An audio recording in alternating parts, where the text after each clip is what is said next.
Hey, this is Warren Redlick. Hello, hello, hello. Thank you for watching. I'm here with Alex. Is it Guberman?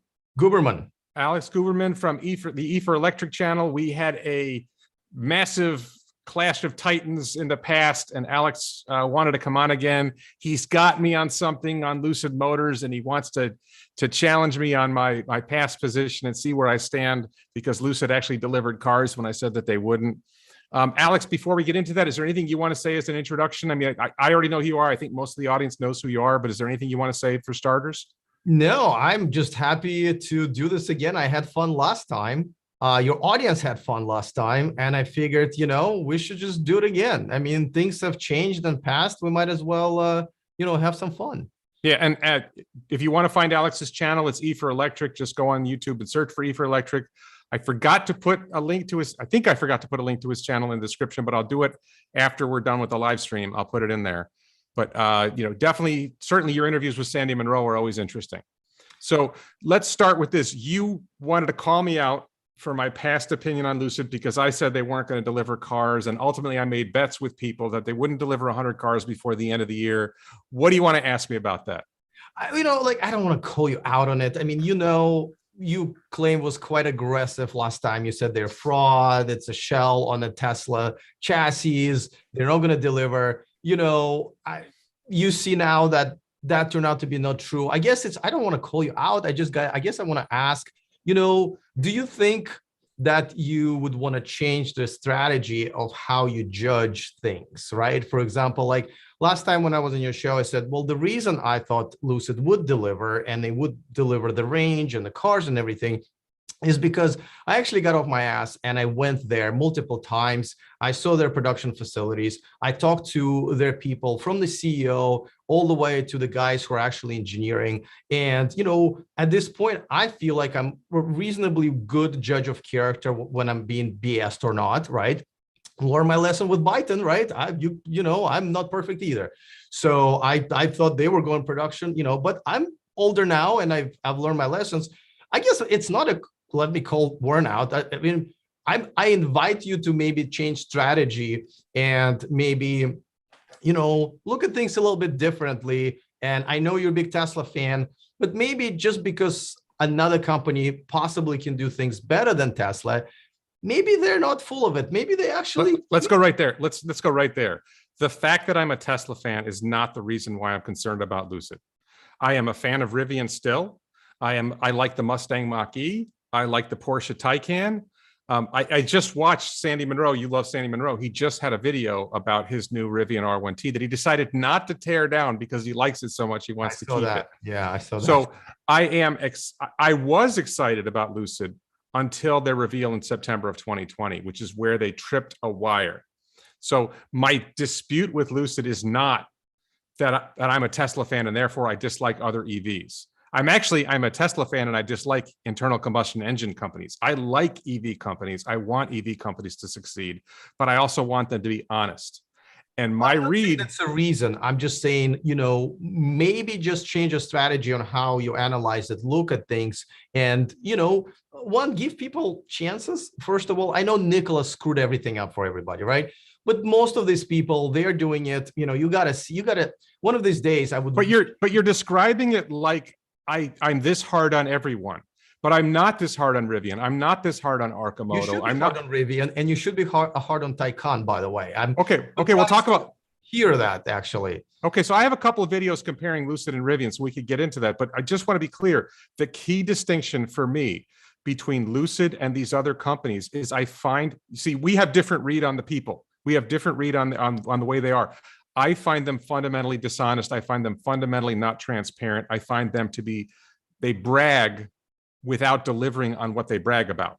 They constantly miss so for example, when they had the reveal, they said they're going to have a Q&A at the end, and then they didn't have a Q&A at the end, and they didn't really reveal very much at the reveal. And then when they had their leading up to their SPAC merger announcement, they were saying they were going to deliver 6,000 cars in 2021. And up to a week before the SPAC merger announcement, they said, we're going to deliver 6,000 cars in 2021. We're going to start delivering in the spring. 1 week later, they announced the SPAC merger and they're down to 577 vehicles for the year and they're not going to deliver till fourth quarter. They had, this is you, I'm going to ask you this. Don't you think they had to know a week ahead of the SPAC merger that they weren't going to deliver 6,000 cars in 2021? And they shouldn't have been saying that. And they shouldn't have said we're going to deliver cars in the spring, because specifically Peter Rawlinson, when he was questioned by the guy from, I think it was Bloomberg, I can't remember his name, Ed something, maybe Ed Ludlow.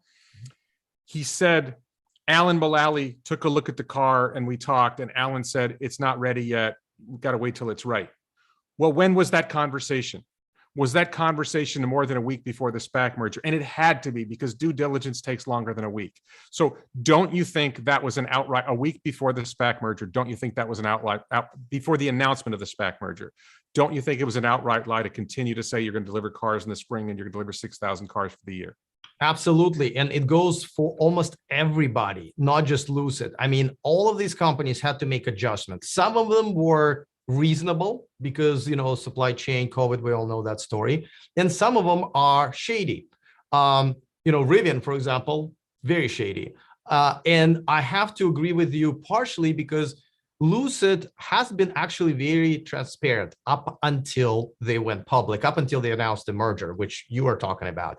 After that, I have to say that, and I've accused them publicly of being very shady. Their PR people have been one of the worst, even though they're former Biden people, by the way. The guy in charge is a former Biden. Somehow they changed the guy. Like he acts completely different. I don't want to call him lies, the dishonesty a lot of times, and the fact how much they're hiding from us is alarming. Let me put it this way, right? So after that, I absolutely agree with you. They didn't used to be that way. So, but at the end of the day, they did deliver what they had to, right? They delivered the EPA rating, the mileage, the charging. They've delivered the actual cars. So, you know, we got to say kudos to them, because that is not an easy task, right? And to be clear, I said in the past that, and I specifically had a bet that I thought they were, that I bet that they would not deliver 100 cars before the end of 2021. And technically, I'm wrong. They delivered more than 100 cars by the end of 2021. I could argue they didn't deliver working cars by the end of 2021. And we don't really know how many cars were delivered to employees and insiders of the company as opposed to actual customers. But I think however you slice it, and thank you, Fred, for your support. I really appreciate that. However you slice it, I have to acknowledge that I was basically saying they weren't going to deliver any cars, and they did deliver cars. So I have to admit I was wrong in my prediction that they wouldn't deliver 100 cars before the end of the year. And I had really been saying they wouldn't deliver cars at all. And I'll go further. A lot of people have driven the car and said it drives really well. Really, I mean, there's been some, you've probably seen the reports in some of the Lucid owner forums that they've been having some problems. But by and large, they are delivering cars and the cars do drive well. I think there's some questions still. I don't know how we get the answer to this question. How, you probably know I have this view. I don't believe the battery pack is 118 kilowatt hours. I think that their battery math doesn't add up. I've calculated 3 different ways. I keep coming up with 138 kilowatt hour pack. Their original EPA filing had the numbers that would lead to 138 kilowatt hour pack. And then they changed the EPA filing after my video where I pointed it out. And there was this moment where somebody charged at a charging station and added 134 kilowatt hours to their battery when it supposedly has 100. And I understand there's claims about efficiency, but so there's a lot of things that I still think are suspicious. And then there's the big thing is that fundamentally, I think their business model can't work. And the changes they've made to their business plan make it much harder for them to actually survive as a company. So that was a lot for me to say. Did I say too much? Is there a particular thing you want to point out there? There are 2 things. Well, first of all, I'm just going to dismiss the whole business plan thing, because honestly, I don't know. I don't think anybody knows, because there's so many things that have gotten on the way of all of us, and definitely businesses, because of the 2 big things that happened to the world in the last couple of years. So I wouldn't analyze anybody's business plan at this point. But to address so I'm just saying that maybe things, and I'm just throwing it out there for you, maybe when you talk about things, whether me, you know, a YouTuber you don't always agree with, or a company, maybe the truth a lot of times is in the middle. maybe Lucid will deliver cars and they will beat Tesla in range, but there will be other problems like they're being shady or some things don't end up right. Because I don't think any company is like 100% evil and wrong, or people or 100% right and always 100% flawless. That's all I'm really suggesting. Because again, I don't care. I appreciate you saying you're wrong, by the way, but that's not my goal to corner somebody and said, see, I told you. No, my point is that, maybe look at things just a little bit different next time. That's all I'm asking. Well, let me ask you this too. Let me ask you this. One of my contentions is that I think one of the big questions right now is how big is the battery pack really? And the reason, again, here's the thing. If you're transparent, then it's easy for us to see what you're doing and it's easiest for us to credit what you're saying. And Peter just did, you probably saw the video. Peter did a pretty nice video breaking down their battery modules, their battery pack, how they're doing things. It was a pretty nice video, but there's a fundamental question here. What battery cells are they using in the Dream Edition? And what battery cells are they going to use in the Grand Touring? Because they've got the 118 kilowatt hour pack for the Dream Edition and the 112 kilowatt hour pack for the Grand Touring. And all we need is give us one cell. Let Sandy Munro, let limiting factor, let somebody tear down one of these cells. They have not let tell us which company is making the cells. They've never said who's making the cells.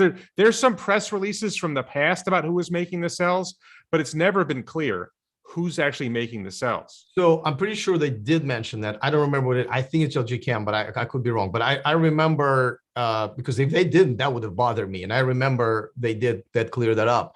As far as the battery pack, there are two things I got to say about that. One is, I honestly don't know why they would lie about it. If their battery pack is a 130, 150, I don't care if it's 200. There is no penalty for them to have a huge, Hummer EV has ridiculously humongous inefficiency. No, but it goes to their claim about their range, that their efficiency, if they're claiming we're getting 4.6 miles per kilowatt hour because they're counting the pack as 118 kilowatt hours and it's really 138 kilowatt hours, they're actually still doing okay on efficiency. They're not the most efficient, but they're actually doing pretty well on efficiency at 138 kilowatt hour pack, right. Or maybe it's 132 kilowatt hour pack. But I can't, my problem is this. I look at what they're saying and I find that they're not transparent and I find that they've lied about a lot of things. And when you lie to me once, well, then I'm going to ask questions. And the answer, the solution to having the appearance of being dishonest is to start being transparent. And they are persistently hiding or choosing not to reveal. And I can understand there's a competitive argument. Well, we don't want our competitors to know what battery cells we're using, but that Tesla knows what cells they're using. The competitors know what they're using. It's just that we don't know. So we're on the same page. They're getting less and less transparent, and I call them out of that. Look, we're on the same page there. Let's talk about where we disagree, right? One is, I still don't see what is the advantage of lying when you're going to be exposed sooner or later. Sandy Munro or someone else, usually it's another manufacturer also, is going to get a hold of one. You just have to pay money and then figure out what the pack is. And if they find out that it's not a 118, this is going to be big problem from Lucid. I don't think so. I don't think it becomes a big problem for them. You're lying about the size of your battery and being caught is going to be big problem for Lucid. I got to tell you. So if this is like football. This is like sports. If you're winning, in other words, if by the time it comes out, they're actually producing in volume and they're selling a lot of cars, then no one cares. The only consequence, the major consequences of having a much larger battery pack is the vehicle weighs more, which it does, because all the claims about efficiency, this is the other hole in the story, right?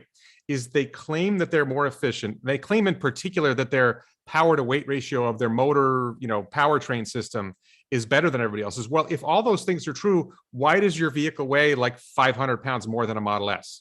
Than the comparable Model S. If everything you're doing is more efficient, you should weigh competitively with the Model S, and they're not even close. Why is the vehicle so heavy? And the answer, this is the strongest explanation I can come up with why the vehicle is so heavy is because they got more batteries in there than they're admitting. I gotta tell you, you asking who's gonna care, I'm gonna care. People like me, and I know Tom and many other people in the industry. I can't think of any journalist that I personally know who will not give them hell and question them so much more if they turn out to be lying to all of us. Because don't forget, Warren, they're lying to you. Let's say if they're lying to you, right? Off the screen. That also, if that turns out to be true, that means that they were lying to us in our faces, because but they lied to you in February. They lied to everyone about how many vehicles they were going to deliver in 2021 right before they announced the SPAC merger. They lied right then, and you went right past it. You're missing my point. You're not holding them accountable for the lie you acknowledge that they lied about deliveries in 2021 before the SPAC merger was announced. Right. And you're not holding them accountable after that. What do you want me to do? I've called them out on that, but I'm also telling you, every single manufacturer, including Tesla, has done the same thing. No, it's not the same. It's not the same. A week before you announce a specific, an important event, you're lying about a key detail that motivates people to buy stock. Rivian has done the same thing. Listen, I called them out for it. What do you want? My Rivian video where I called them out on that has 500,000 views on this. I made a whole video. They're all mad at me right now. You know, I had a good relationship with RJ, and I still called them out in the title of my video. So what do you want me to do besides already telling you now and already in my previous videos? Yeah, BS. But okay, wait. I want to hear. I'm not familiar with this point about Rivian. It's the first time I've heard about it.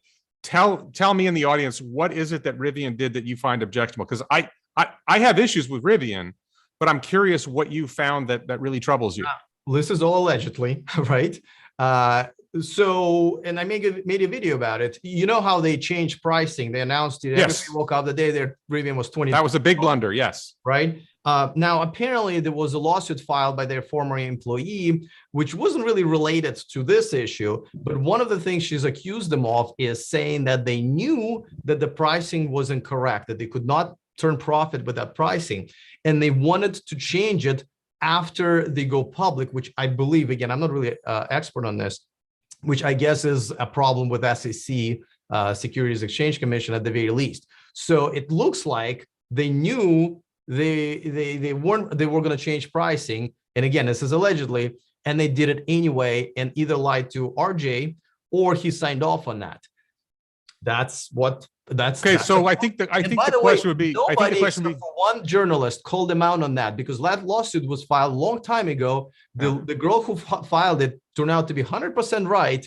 No one's talking about it. I did. Well, I think first of all, I think Lucid is massively underpriced their cars. I think Lucid, just by comparison, Lucid is selling cars for $179,000. I think they're spending more than $1 million a car to produce those cars. And in other words, they're selling the Dream Edition at a massive discount to what it actually cost them to make it, right? I mean, there's no way with the volume that they're producing them in, the fact that they're basically hand building them right now. And the decision, and I think the same decision that Rivian was making, is we can lose money initially, which every startup does, lose money. And the key is we've got to get to manufacturing at scale so we can get our costs down so we can actually sell these things for a profit. But I think you're correct about something here. Okay. And I still think Rivian is a better shot than Lucid, but I think you're correct about something here. And I heard this from someone else I won't name, but somebody who has good contacts with both companies. Their vehicles, Lucid and Rivian both, their vehicles are too complicated to manufacture. So it's hard for them to manufacture them at scale. It's hard for them to, the fact that their vehicles are so complicated makes the supply chain issues more difficult. So they reached for too much in making vehicles that are too capable. And that makes it harder to manufacture the vehicles at scale and deliver them in volume. And that's the same problem that Lucid has the same problem. So I think you're correct that's a mistake they made. I don't think it rises to an SEC violation that they were thinking about changing pricing, but they didn't actually do it and they didn't tell anybody. I think the reality is, they're probably going to lose a little bit of money. But just to be clear, the key distinction between Rivian and Lucid that I see, there's two key distinctions I see between Rivian and Lucid. The first key distinction is Rivian has a much bigger cash pile. So they can ride out losses for 3 or 4 years or longer, where Lucid's cash pile can only carry them about a year. Because Rivian has about 16, 17 billion in their cash pile from their IPO. Less than that, but they definitely have more than any startup. It's close to that. Yeah. Where Lucid only has 4, 5, 6 billion. Yeah. So Lucid's going to burn. I think they've admitted they're going to run out of cash next year, if not the end of this year, where Rivian should be able to take the time to get their manufacturing down, and they can afford to lose money for 2 or 3 years to get to profitability. The other big thing is Rivian chose a better niche. Luxury sedans is inherently a small niche, and it's a niche that fewer and fewer people want to buy sedans. Yeah. Their Project Gravity has some potential to get them into SUVs and make it a little better. But Rivian going after the pickup truck market is a huge market. The problem with Rivian still, I disagree with both, though. By the way, what go ahead. It's all about, I actually care very little about. So my opinion is very mild here. None of what you said I care. I mean, I almost dozed off. No offense to you. I'm just saying I'm just bored with the topic. But one, I think Rivian picked a category where it's going to be really hard to compete in because of the $40,000 Ford F-150 Lightning and the Silverado EV. It's going to be really tough to compete with where you start at 80 and they start at 40. Okay, wait. Let me just pause you there. There's a key distinction here. You're talking as if EV pickup trucks compete with other EV pickup trucks. And what I see completely differently is all EV pickup trucks compete together against the internal combustion engine pickup trucks. And there are roughly 3 or 4 million pickup trucks a year sold in the United States alone, which is the primary market for pickup trucks in the world. Right. So if Ford's going to make 50,000 of its F-150 Lightnings, and Rivian's going to make 100,000 of its R1Ts, they're not even, and Tesla makes 200,000 Cybertrucks. Altogether, they're barely making a dent in the overall internal combustion engine pickup truck market. And Agreed. The real question is your pickup truck better than an internal combustion engine pickup truck? And if it is, it doesn't matter if it's better than the other EV. As long as it's better than the internal combustion engine pickups, you sell every one you make because there are so many pickup trucks sold. But Warren, if the goal is to sell everyone that you make, everyone's going to sell whatever they're making. Lucid, Rivian, you and I started electric. No, but they can't make, they can't achieve the volume to sell 4 million pickups for years because of the shortage of batteries and the shortage of other components. Right. It's going to take a while. It's true that down the road, once Tesla's making 1 million Cybertrucks a year and Rivian's making 500,000 R1Ts a year and Ford's making 1 million F-150 Lightnings a year, then it may get to a point where the EVs conflict with each other, but it's going to be 5 years easy before EV pickup truck production reaches the point where they're actually competing with each other. I'm just looking at, again, like, so moving on to Lucid, I agree with you. But Lucid, I know another very successful startup company at some point who started with a luxury sedan, and they're fine right now, right? So yes. I think the goal is, Lucid, one, they're now on the map. Not only that, they beat the king of electric vehicles for at least 10 years, Tesla, in 2 very important categories, even though they made 300, 500 of these little buggers. And which 2 categories? The range and charging speed, right? So, okay, I'm gonna give you that the Lucid Air has more range than the Model S, largely because it has a larger battery pack and it's got narrower tires, and they did some tricks to squeak out some range. I think there's a question about real world range, which hasn't really been answered. There's no question. No. Hold on a second. There is a question. But there's a question about real world range for Tesla too. So no, there are no questions about either. There's been plenty of independent tests to. Okay, but if I'm correct about the battery pack, they don't win that point. But I will give you that regardless, Lucid is delivering a vehicle with more range than the Model S. Yeah, okay. So they're I'll give you that. We talk about them all the time. The charging speed, I don't think that's true. I think it's not up to you to think, or even up to me. No. Here's my point. Technically, in theory, can the Lucid Air charge faster than a Model S? Yes. In practical reality, there are so few charging stations that can charge a Lucid at that speed, and there are so few Lucids to take advantage of it that it's a trivial feat. And the odds are that Tesla's going to have a comparable supercharger very soon anyway. The version 3 superchargers are coming Sure. Whenever Tesla comes back and beats Lucid, I will say that now Tesla. No. But the point is that Lucid hasn't really beat anybody because Tesla has, 40,000 superchargers around the world, and Lucid doesn't have any. Lucid is relying on somebody else to provide a few superchargers. And there's just not the category we're talking about. We're simply saying I take one of each, right? That both exist. I go to the appropriate charging stations, the fastest available for each. One beats another one mathematically. That's all I care about. Okay, so here I am in South Florida. Where are you located? What part of the country? Sacramento. Okay, so where's the nearest 250 kilowatt supercharger to you? 350, right? 350. No, the Tesla 250 kilowatt supercharger. Where's the nearest one to you? I have no idea. I don't have a Tesla. Okay, because here's my answer. There's a 250 kilowatt supercharger about 5 miles from where I live, and there are several others that I can get to whenever I'm going anywhere. Now, I have no idea where the fastest charger is for Lucid near me. I don't know if there are any that are that fast near me. And this is the thing. If it's true, not what we're talking about. If it's true that Lucid built 100, wait. No, here's the point. If Lucid built 100 prototypes that cost them $1 million a piece, and they built 10, and somebody created 10 superchargers spread across the country or located in a few locations, that's not comparable. The average Lucid owner, if they can't access those chargers, they're not really benefiting from it. They can access them, first of all. Only if they're near their house. Only if they're on their way to where they're going. There's a supercharger everywhere I go. I get that, but with one exception. That's not even a topic that we're talking about. You kind of switch topics. My topic is very simple. If you take one of, when people talk about how fast Bugatti is, nobody comes in and says, whoa.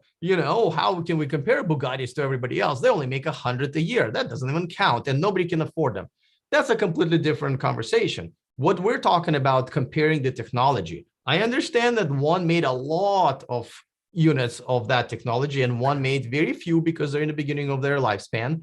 But the bottom line is, and again, there's no shame to admitting it, Tesla cannot be best at everything at all times. It's okay for them not to have a freaking 500-mile range. I don't understand what's so wrong with conceding. Well, let me ask you this. What EV do you drive? I drive a Model 3 long range with about 290 miles of range left. What do you drive? I drive an ID4. Okay. How much range does it have in theory, at least? EPA in theory, 250. Okay. Why don't you drive a vehicle with more range? I don't really need it. Okay. So I can, having driven, I go on some decent length trips with my car. Okay. And I feel the limitations of the 290 miles of range because, as you understand, driving an EV, the real world range isn't the stated range. Right. You're driving 80 miles an hour on the highway. You're not going to get the same range as if you're driving around town. Granted. So, and I go to this particular place. My mother lives in a facility in Sebring, Florida, and there's no superchargers in Sebring. It's like the black hole of Florida for superchargers. It happens to be, I put my mother in the one place where there's a supercharger permitted and coming, but it's not there yet. So it's actually a challenge for me. And if I went from 290 miles of range to 350 miles of range, if I like replaced the battery pack or got a long range Model 3, a 2022 long range Model 3, that trip would be so much easier for me. It's Warren, a little bit of a nail biter. Perfect car for you. Yeah. I will have a perfect car for you. Well, the Lucid Air, obviously. You'll be very happy with it. No, but here's the point. For the vast majority of people, for the vast amount of driving that you do, 400 miles of range is plenty. And going to 500 miles of range and adding an extra 300 pounds of batteries in order to achieve that is not worth the cost of adding the extra batteries. It's not worth it for you. For some people, it is worth it. No.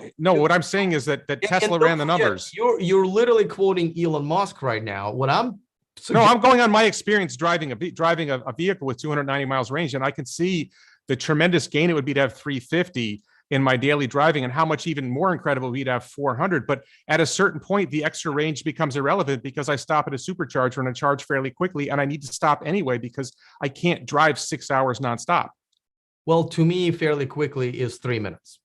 So if it's over 10 minutes, it's unacceptable. But that's me, right? For you, what I'm saying is that we can't compare things that are different for different people. Well, you go to the bathroom really fast. You just pee at the side of the car, or do you walk into the gas station restroom to pee? I wear diapers, actually. Just, when the long trips, Warren, that's how I roll. I don't want to miss a point of my time. Nice. I drive fast, and then I spend 15 minutes looking for parking at the end of my destination. That's how I roll. But listen, what I'm saying is that it's okay. Like, I don't understand why it's such a big problem for Tesla community to accept that at some point, everybody took 10 years to beat Tesla in a couple of things. And nobody argues that if Tesla wanted to build a 600-mile range car and put more batteries in there, they could. It's okay to not always be number one at all times in all categories, but this just happened. My point was that Lucid did it. They got the publicity. They still have the publicity, and they'll probably, it looks like they'll create an SUV and they'll go into cheaper and cheaper cars, and at some point, hopefully, they'll become a real car company and not just one product car company. But okay, but let's talk about Lucid's future for the next couple of years. If you look at their SPAC merger slide deck, they expected to sell, I think it was 20,000 cars this year. Yeah, they were going to sell 577 last year, 20,000 cars this year. They've now reduced their forecast for this year to, I think, 12 to 14,000. Maybe Right. we should have a bet on this. How many vehicles do you think Lucid will deliver by the end of 2022? One, I don't know. Well, they said 12 to 14,000. Do you believe them? Right. I don't know. What I'm saying is that sometimes the correct answer is I don't know. Like, I don't need to have an opinion about everything, especially things I don't know enough about. Lucid has kind of cut me off from them because they're shady. They're no longer allowing access as much. Their PR department is a completely turnaround. Again, several times I said, give me the car. They're like, whoa, whoa, whoa, we'll give you the car as long as there's a driver next to you. I'm like, no, no, no. I'm a big boy. Give it to me for a day or two, like everybody else does, right? Mercedes dropped off EQS at my house and left. They all leave. What did you think of the EQS, by the way? Best for my taste, I've heard really good things. If I don't have to look at that fugly thing and I'm inside, it's the best it's the best car ever made for my taste, right? Very comfortable, very luxurious. Oh my God, drives well. In heaven, yeah. So, but I'm just saying, they dropped her off. They trusted that the car, I can do whatever I want with the car. Rivian has consistently said no. And then remember that thing with Rich Rebuilds? Absolutely unacceptable. And again, makes them look very, very shady. So that's a problem. I don't know what happened with Rich Rebuilds. Really? With Lucid or with Tesla? With a Rivian. So here's what, you do. So I have a whole video about it. It also got about 500,000 viewers and readers around the world. So I'll tell you. So I was at the event, which was an electric car post-production modification event. God, the name escapes me. They just rescheduled one for this summer. Holly's something experience. Anyway, so it was in the Bay Area. So right next door, Rivian was actually doing rides for media and customers, right? Now, Rich Rebuilds was there with his co-host, Steven, right? And apparently they took the Rivian, because Steven is one of the reservation holders, they took it for the ride. And as soon as they tried to go off-road a little bit, the person riding with them said, this is not that kind of truck. Stay under 30 miles an hour and no off-roading in this car. How dare you have an adventure, So they said, you know what, guys, F you, you know what? We're gonna literally give you the truck back right now and walk back to our event because it's next door, right? So that's what they did. And this is what I witnessed with my own eyes and heard with my own ears. The Rivian representative came over to the event, which was not their event, was the actual Holly's event, and really right in front of me, which I can't believe they did this, started bullying Steven and Rich, basically saying, hey, we want to see the footage. You never ask a journalist to see footage. You'll see the footage when I post it.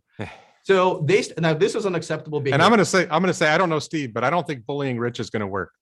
Well, but see, they're chill kind of guys. They're like, you want to see our footage? Here's our footage. They looked at the footage. They did nothing wrong, right? So the Rivian people left. But essentially, this is media intimidation. You can't basically say, hey, you did something wrong and we want to see the footage. Essentially, one thing I should mention, they actually brought security with them for intimidation. So it's not like they just kind of say, hey, guys, can we just talk to your side? No, they brought two big security guys with a little security cart and essentially started intimidating both of them. And again, not hearsay, this guy's witnessed it. Yeah. I reached out to Rivian and I said, guys, I witnessed this. I've got to go public with this. They basically tell me to go F myself, essentially. I'm not in those kind of words, right? Yeah. So that's what happened with Rich Rebuilds. And this is why Rivian is kind of on my shit list, because of how shady they have been with everybody, from consumers to media to investors. So that's what happened. All right.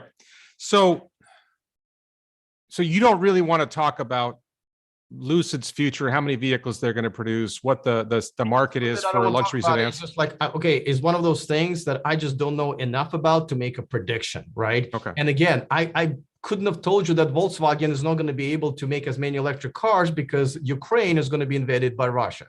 Couldn't told you that 3 months ago. I feel like we can't predict things like that. I agree with you. Right. So with so many fluid things that are going on, and with them cutting off access to most of us, actually probably all of us, and we're no longer seeing what's inside. I used to visit them like every 3 months. I can't tell you. I do no longer have an educated opinion on what's going to happen with Lucid deliveries this year. So I can't tell you because otherwise I'll be just bullshitting you. Okay, so I want to turn to, actually, I want to ask you something. You said you drive an ID4 Yeah. and you want to charge in 3 minutes. So do you take your ID4 on long trips? I do. Well, I mean, like, for example, on Thursday, I'm going to go to Santa Cruz. Santa Cruz is about 3 hours driving distance. I'm going to stop by and see some friends and my family. So I'll end up charging a couple of times during it. I usually. Okay, well, how long does it take you to charge the ID4 when you stop? So I don't charge fully, right? I just know how much I need to get to the next spot. So I like to charge in San Jose because they have like this humongous Electrify America station that's always available and working. So I usually charge maybe 20 to 30 minutes there. And then I usually use the same one on the way back. Okay. But sometimes I also charge in Vacaville, which is right next to popular Tesla superchargers as well. Is there a charger in Santa Cruz?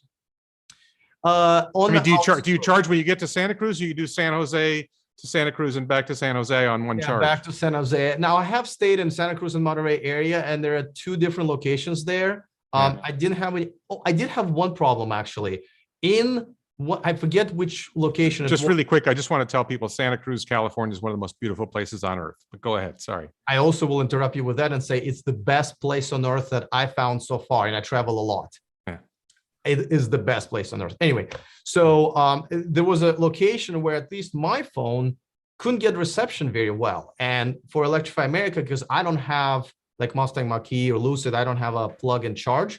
So I still have to like swipe on my phone for it to start charging, which somehow people have problems with it. But because if you don't have a reception, you don't get to swipe. So I had to walk a block one way and I had to do that. And I reported it to them. So that's it's the only problem I had. But overall, they had plenty of those for my taste, at least.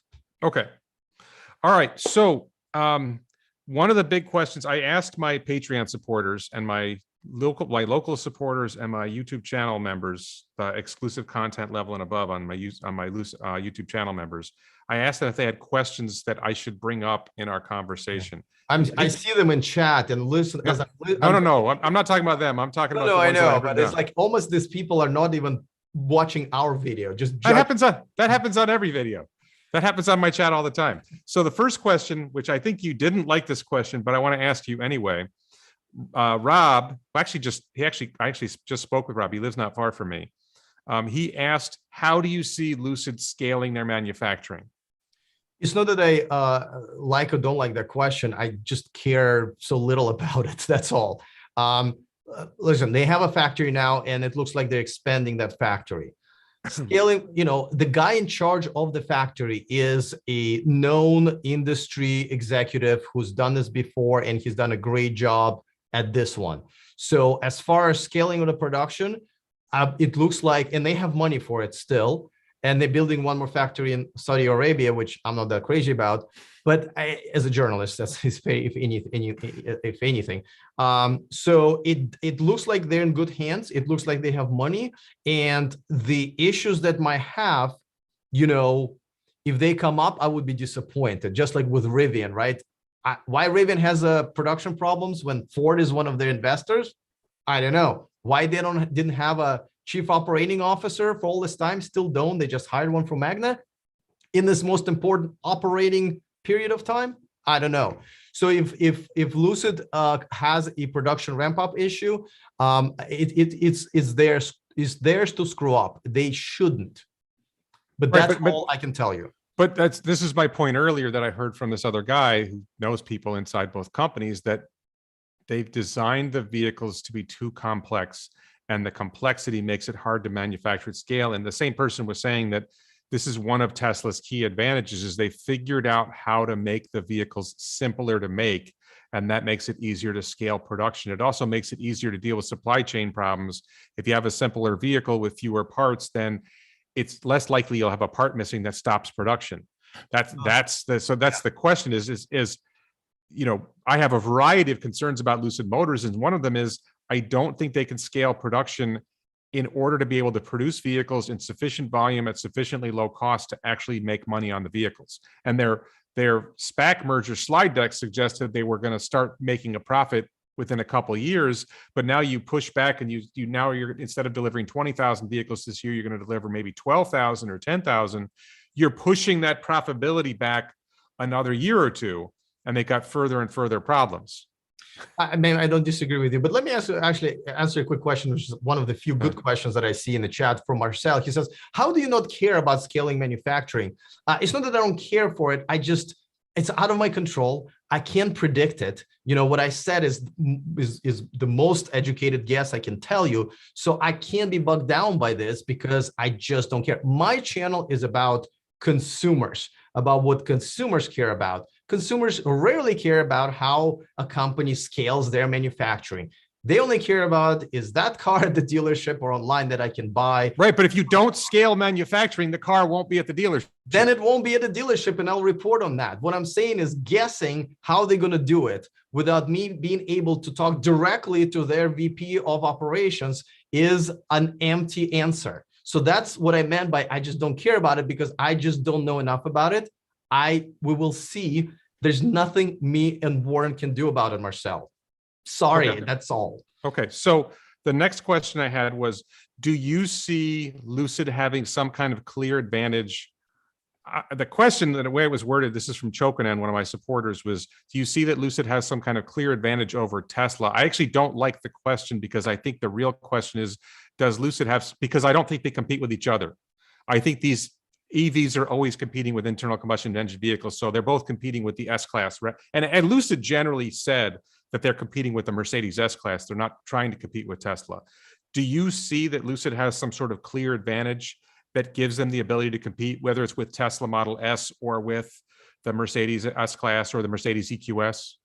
Does my wife cook better than your wife? I don't know. It depends on your taste buds, right? And what she's wearing, probably. I'm divorced, so your wife probably cooks better than my wife. I've never been married, and I don't want to be. So I'm just. That's why I was comfortable talking about your wife, and you're not Will Smith, so I think we have a good situation here, right? Right. So a clear advantage is such a vague term, right? I think the advantage they have right now is in more sort of publicity, right? They're on the map by, again, beating Tesla out in a couple of categories that are important, but not that important. And it is going to come down how they execute. I like their management team. I like their executive team. I like Peter. I like the guy who's in charge of manufacturing. So I honestly think they have a bright future unless they screw it up. Will they and won't they? Honestly, like I said, we can't say. Is there a clear advantage? By the way, totally agree that they're not competing with the Model S. It's a bad comparison, I think. They are competing with EQS, maybe with Porsche Taycan, probably not. Or with the Mercedes S-Class. I mean, they're all competing with the Mercedes S-Class. Yeah, and BMW 7 Series. So I'm just saying, I completely agree with you. So again, the answer is no. There's no clear advantage that they have over Tesla or everybody else. What was the question? I'm sorry. I think the questioner was asking about Tesla, but I'm trying to say in a larger sense, do they have some kind of clear advantage that makes them competitive in the overall market? I'll tell you possible advantage they have, and only because they are more of a startup is, and that just like Tesla had, startups had an advantage of being able to pivot a little bit faster, right? Which is important. Yeah. So good point. Yes, but besides that, again, if you phrase it clear advantage, my answer would be no. Okay, so then the next question was from Jim. Jim is also, I don't know if he's here tonight, but he's one of the moderators on the chat usually. Jim asked, I only know that Mark is a moderator who, wanted to kick my ass first and then complimented how good I look in pink. So I'm very confused, Mark, but I'm sure we'll clear it up. So Jim asked, and you said you like this question. He asked you to talk about a perception that people have that you're biased, that you're not transparent about which I, by the way, think that you are transparent about your sponsorships, but there's a concern that Jim had that you're not transparent about your sponsors, or maybe what favors you get from, sponsors or others that you deal with. How would you address that concern? Yeah, and we talked about it last time. So I really would, if I was him, I just would rewatch that video, but I can, maybe again, give it a different take on it, right? So, and I'm assuming he means automotive sponsors, like Bosley was my sponsor. And I don't think I got any, well, when you went to Lucid events, did they give you some kind of perks? the thing is, by the way, you said, well, I went there and I met them. Well, they don't invite me to their events. Strangely, because I'm critical of them. I'm shocked. They don't invite me to their, but Tesla, this is one of the reasons why I think Tesla impresses me more, because Elon will take questions from people who are hostile. No, he doesn't. Oh, no, he doesn't. They have a wide open thing. They have an event. No, people come up to the microphone. They ask questions. Elon is famous for only being interviewed by people who will give him a hand. No, I'm saying they have an event like Battery Day or AI Day, or they have a shareholders meeting, and people can submit questions, and whatever the questions are. Not whatever questions are, whatever questions they filter out, as they should, by the way. I'm not saying they should just go, but Elon is the only executive I know who's never taken one single serious question without hanging up on someone. So it's a different conversation, but let me go back to the question, right? So I'll give you a good example. I was in Austin, Texas 2 weeks ago for South by Southwest. I was invited there by Volkswagen. Both of their CEOs were there, which I met with, Herbert Diess and Scott Keogh. They paid for my trip. They always do. It's always great. They put us in a great hotel. They feed us. They bathe us. They just love us, right? Now, when I saw the ID Buzz, who I was going to make a reservation and be one of the first, owners, just like I was with ID4. I love my ID4. I wanted to get a Buzz. When they unveiled the ID Buzz a few days earlier, I was deeply disappointed, and I I love it. I made a video. That's fine. That's great. I hope you get one, but I didn't. And so I made a video called ID Buzzkill, and I basically said how much I disappointed in it and how they shouldn't have unveiled it for the American audience at all, because that's not what's going to actually come here. Right. That's the European version that they unveiled, not the American version. Yes. So, and that video came out 2 hours before I was having dinner with their executives. I don't want to name them, but I had dinner with their executives, which is, again, not uncommon. That's what you kind of do when you invited one of the few media members. And they all were aware that I made a video and completely pissed on their little baby. They paid me here to promote. If that is not an indication that I have no problems criticizing the very brand that's literally paying for my chicken as I'm eating it, as my videos coming out, pissing on their product. If you still think I'm biased, I can't help you. That's a pretty good answer. This is by the way, and you don't even have to listen to my stories about this. You can go to my channel and look when, let's say, Byton started sponsoring me, and when my first criticism of Byton came in. It was after they started sponsoring me. Volkswagen sponsored me, and I hammered them on their app, which, by the way, they just updated, and it is just as bad. Warren, if you don't have a Volkswagen app for an ID4, I'll give you very quick instructions on how to download it and use it. You put your phone down and you piss on it, because that's what the second generation of that app is. Everybody who worked on it should be fired. And Herbert should be questioned about why in the world he is using the app, obviously, as an ID4 driver. I believe he drives an ID4 too, and he hasn't fired his entire department who created this piece of shit. So, and I have never criticized ID4 until they sponsor me. So don't take my word for it, Warren. And I'm sorry, I forgot the name of your fan. It was Jim. Jim. Go to my channel if you want to spend time and look at when I get sponsored by a brand and what happens and when I negatively criticize them. But if my chicken story with an ID Buzzkill hasn't done much for you at this point. Wait, how was the chicken? It wasn't their fault. They didn't cook it themselves. They just took me to a restaurant. I thought I was genuinely disappointed in food in Austin, Texas. Wow. I know that's cold. It is cold. Yes, I know. Did you do any Tex-Mex or barbecue when you were in Houston? I did barbecue every day because that's what people said I should have. And again, maybe my taste buds are wrong or off or whatever. My favorite restaurant is Chipotle and McDonald's. So granted, we're starting with a tough audience already. What about Taco Bell? I'm gluten-free, so Taco Bell. Okay. And I already, I can have diarrhea in many other ways, Warren. I don't need to go to Taco Bell.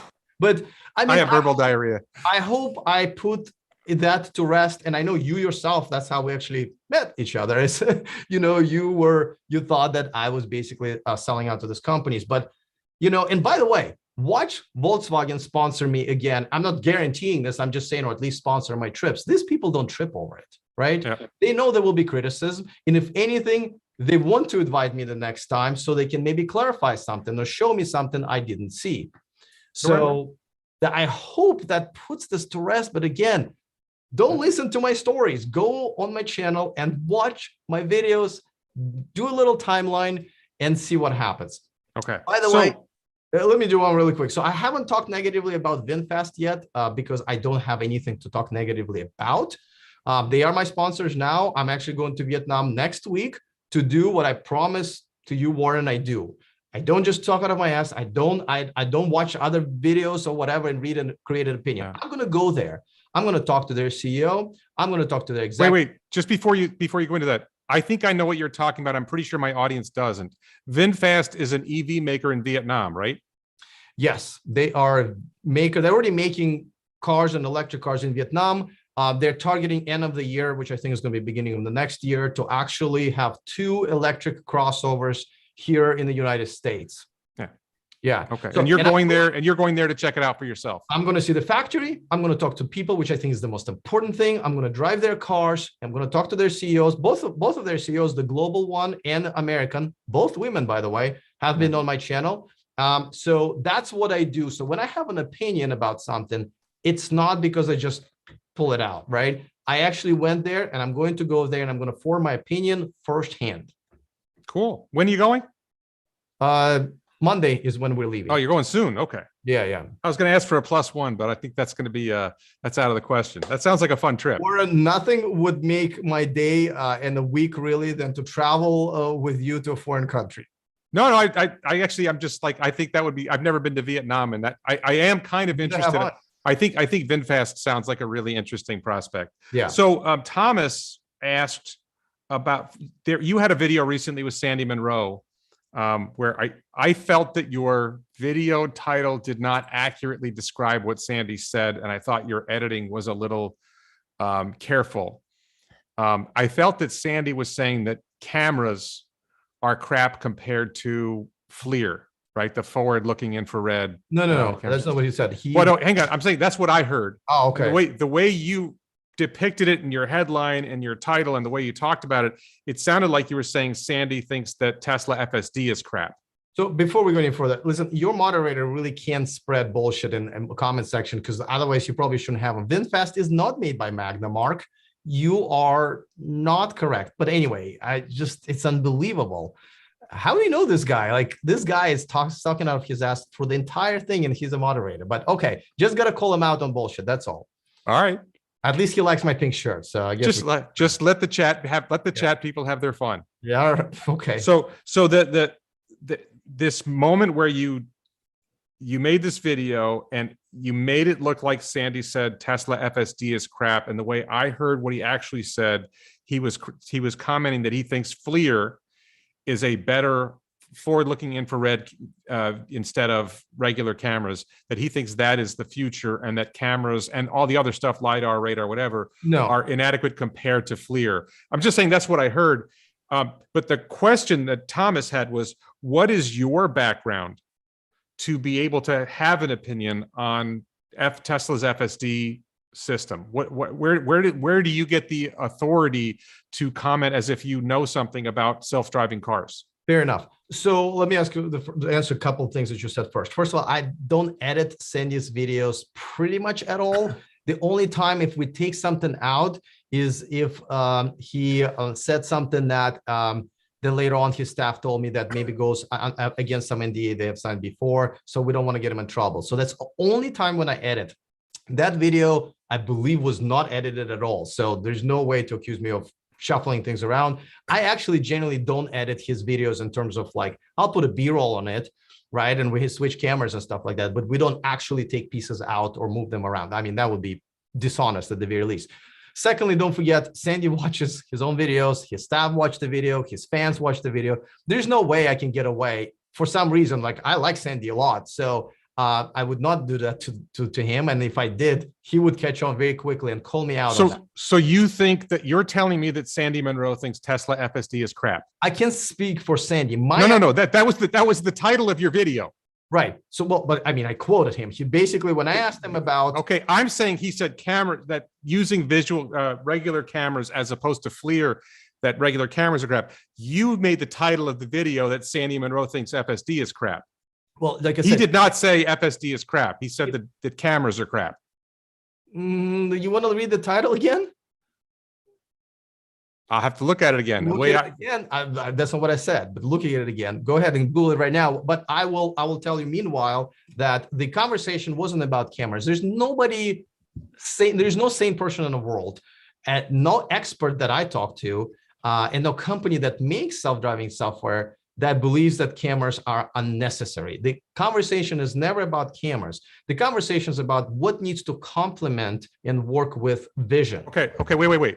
The title of your video is, well, the thumbnail says Sandy Munro calls out Tesla, and the title of your video is Sandy Munro : Tesla FSD crap, better tech available.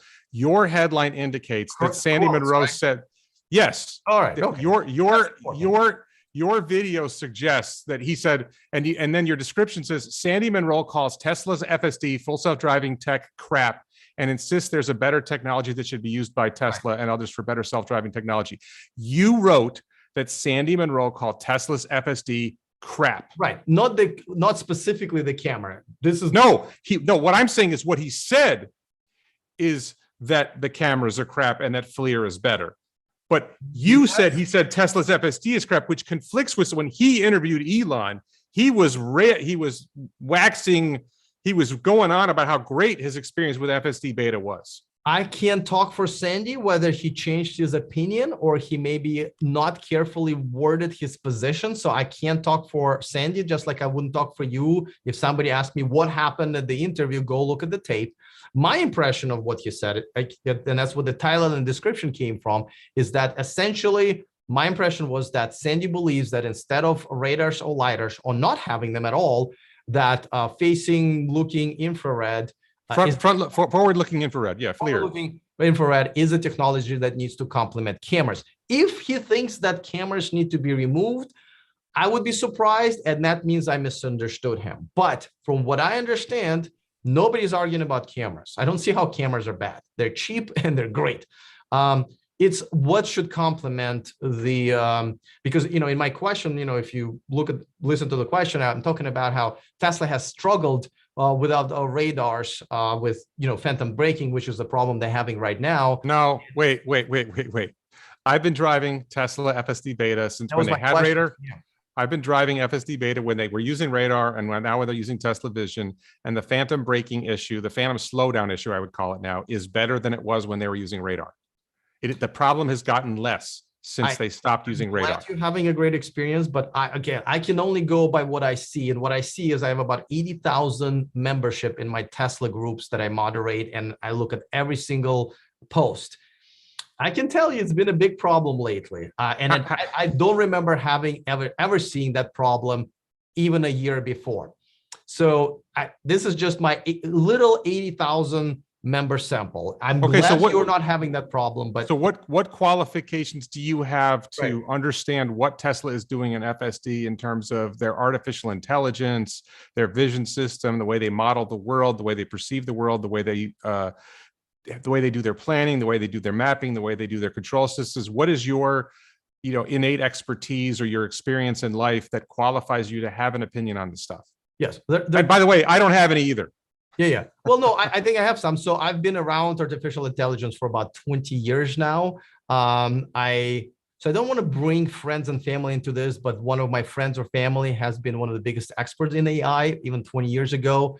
Their technology has been used in Apple products, and I don't want to name it just so I don't want to betray it. Because please tell me they don't do that. If they do Apple's autocorrect, then I'm not impressed. No. So I understand artificial intelligence quite well, actually, and I've attended many seminars and conferences on that. But besides that, I also rely on other people who are much smarter than me, right? I think that's actually very important. One of the people I rely on about how not impressive, for the lack of the better word, I don't want to trigger the entire chat here, they're going to have a heart attack, but not impressive FSD is using Tesla's own words. 2-3 years ago, Tesla has admitted that they are no longer able to develop their FSD successfully. They had to rewrite completely the core software, and they had to do it 2 years ago, 3 years ago now. To me, That's the admission that all this time, what they were doing and promising the robotaxis was something that they just ran to the ground. Do you know what a local maximum is? No. Okay. Elon explained it. They were making great progress and they hit a local maximum, which means they realized they were climbing a hill, but they realized the hill they were climbing wasn't get them where they wanted to go. And they had to do a fundamental rewrite so they could get to a different hill that could get them where they needed to go. And you can't know that you're approaching an inadequate local maximum until you get close to it and you realize it. You can know. I agree with you. That's why there should be no claims about robotaxis next year. They should have been like, hey guys, we're doing our best. We're working on this. Seems to like we're making good progress. As soon as we're done, you'll be the first ones to know. But bragging about it and promising stuff all the time, that's where the problem lies. The problem with FSD is not FSD. It's the PR around it or bad PR around it. But what I'm saying is that don't forget that the guy is in charge right now. He was basically left by default to be in charge. There were two other brilliant engineers. Who are you referring to? Karpathy, right? I don't know how to pronounce his last name. Ashok? Are you talking about Karpathy? Are you talking about right? Karpathy is not in charge of the of FSD. What is he in charge of? Ashok is in charge of FSD. Karpathy is in charge of artificial intelligence. Right, but that's a huge part of FSD, isn't it? That's where the problem lies. Of course, it's a part of FSD. No, the problem is much more complicated than that. So here's the thing. By the way, you know he's on sabbatical, which now everyone he went on a sabbatical, sure. Yeah. So why is that a problem? Is he on sabbatical? Yeah, why is that a problem? Do you think that Tesla doesn't have a deep team? I don't know if they have a deep team, but so far their team has not gotten them where Elon wanted them to go. Which Memphis Grizzlies are 18-2 and John Morant doesn't play. You can have a team that succeeds when one of its stars is out. Bottom line is they had to rewrite the software, which is okay. Like Warren, here's the thing. You think I'm trying to attack him and everything. They are going through a very typical, normal development process of an extremely complicated and difficult problem. They are the best at it right now. So I don't know what else you want me to say. However, it's the bragging bullshit that I don't like. It's the promising and lying that I don't like. I have no problems with them development. But what I'm saying is that, hey, they ran into, wrong hill or whatever, and they had to make adjustment. Great. They didn't change the team. So it's the same team that ran them into into a problem. They're trying to correct course.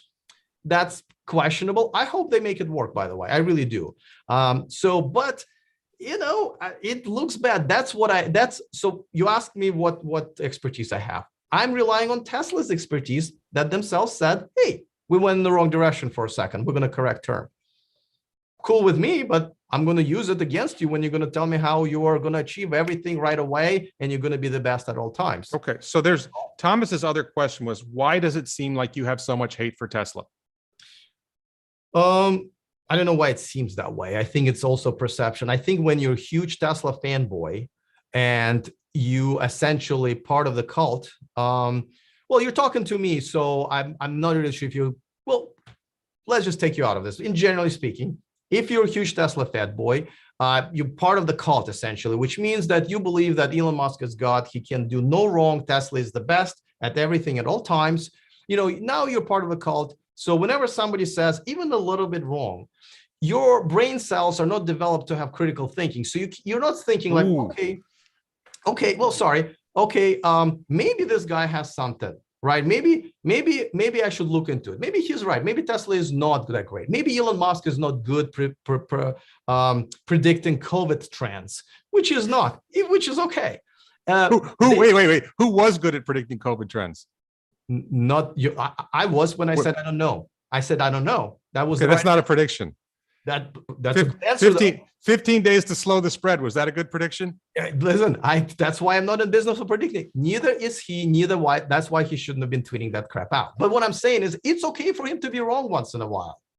Who cares what a CEO? Okay, just to be clear, I am an admitted Elon fanboy. I am an admitted Tesla, SpaceX fanboy, but I have criticized Tesla over the solar roof product because I ordered solar roof for the house my ex-wife lives in when we were living there. And their rollout of solar roof was a lot slower than expected. And the customer service associated with solar roof was a lot slower than expected. And I was critical of I was critical of Tesla for that. My attitude is, and let me be clear, I think Elon is a superhero. And here's the thing: if you ever watch superhero movies, every superhero has flaws. I If they don't watch didn't, superhero movies. I'm busy visiting factories and checking out okay, electric but cars. you may have read fiction. Maybe you've never read fiction. Maybe you've never seen stories. Storytelling is a big part of the human experience. You can read Joseph Campbell's Hero of a Thousand Faces. In general, when you have a story, you have a protagonist, the hero of the story. And the hero has to overcome challenges. And it usually is the case that the hero has to overcome their own flaws and they grow as a character. And that's the way that storytelling is done. And a great example of the counter of this, I actually took a class on this in college, is the character Galahad in the King Arthur stories, what's known as Arthurian literature, that Galahad was pure, that Galahad had no flaws. So Galahad is sort of like you want Galahad to be a heroic character, but he doesn't have any internal flaws to overcome in a lot of the stories about Galahad. So he's not really a compelling character because we can't relate to him because he's too perfect. It's easier for us to relate to a hero who has flaws. And so Elon absolutely has flaws. Sometimes he overpromises and underdelivers. Sometimes he underpromises and overdelivers. Model Y was delivered early. One time. No, it's not the only Name time. a second. Okay, name a second one. Take your time, by the way. Well, certainly the deliveries for 2020 of delivering 500,000 vehicles was right on spot for what he'd predicted 6 years earlier. You said underpromising and producing and they grew. They said they were going to grow 50% from 2020 to 2021, and they grew 87% in deliveries from 2020 to 2021. So that's another example where they over delivered. So I can't argue with that one because I didn't know that. But can I continue answering Sure. that question? Because again, but why does it seem like you hate Tesla? Why does it seem like you hate Elon? Yeah, and again, I don't want to make it personal because I don't know if at this point you think I hate Tesla, but it's really the reason that argument is made is because a lot of Tesla fanboys, they love it so much. Anytime you like, if you're supporting a politician, for example, right, whether it's Trump or Biden, it's so hard for people to hear that Trump may be not perfect or Biden is maybe not perfect. Same goes for this, right? People think that Tesla is so flawless, and every time somebody says anything negative about it, they are attacking it, they hate it, and they're being paid for it, right? I mean, it's a very childish way of looking at things. But on top of that, you can easily go to my channel again. Don't listen to my, stories. Go to my channel and see that I praise Tesla for a lot of things. And I tell you, last time I told you, I wouldn't have my job. I love my job. It's the best thing ever happened to me. Wouldn't have happened without Elon Musk and Tesla. Elon Musk is probably one of the most important people on the planet, definitely one of the most inspiring people on the planet. Doesn't sound like something a Tesla hater says. Also, I think that every single manufacturer needs to, not every single, some of them are actually getting their shit together, but they need to start innovating rather than copying Tesla. They need to start go ahead and go around Tesla because they have better ideas, not because they're just trying to catch the number one guy. So there's a lot of criticism to go around, but it also praise to go around for Tesla. Don't forget, no one was the biggest Tesla fanboys with me, but none of you guys decided to take a chance on, most of the people didn't know what Tesla was, and certainly sure hell didn't want to dish out $100,000 to buy a brand new EV from a brand new company that at that time seemed like they're just about to go belly up. And I wasn't a rich guy. I said, you know what? I'm going for it. I also bought stock when everybody thought, Alex, you're going to lose all of your money. I bought it like $99 or that. So I pre-split. It was pre-everything. This pre-Tesla being cool. This guy said Tesla. And I volunteered for all Earth Day events. I showcased it. I started my Facebook groups, and then I started my channel, which I originally called Everything Tesla. So before any of these people now talking shit about me even knew how to spell it, I was already on board. But doesn't this put you in Ben Sullivan's camp where you were a Tesla fan and then you turned on Tesla? But I was never, well, what do you mean turn on Tesla? I have not turned on Tesla. I just found that apparently they had flaws. Just like with Rivian. Rivian was a perfect a startup and a fairy tale, but now as they mature and they have to go in production, now they have flaws.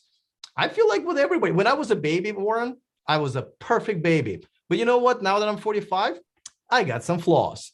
I think it's very normal and no one is turning on anybody. I think it was a natural thing to do.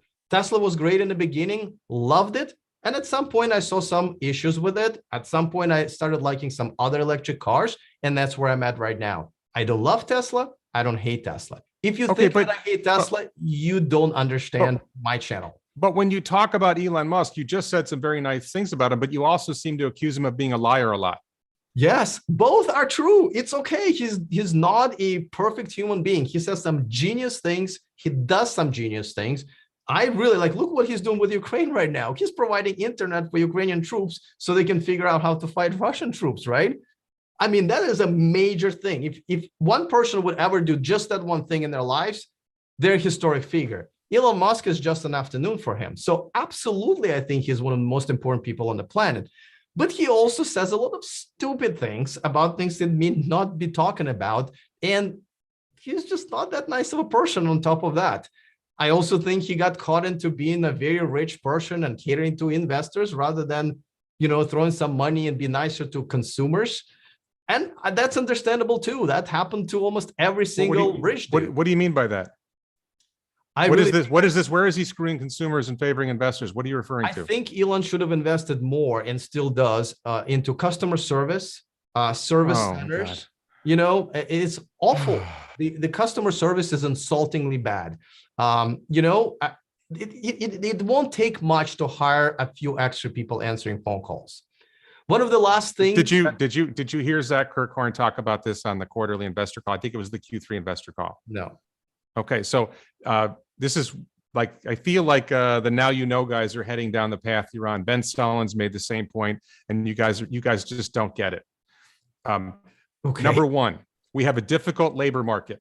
The economy is screwed. There's a lot of problems with the economy. It's not so easy as you just pay some money and all of a sudden, poof, mechanics magically appear.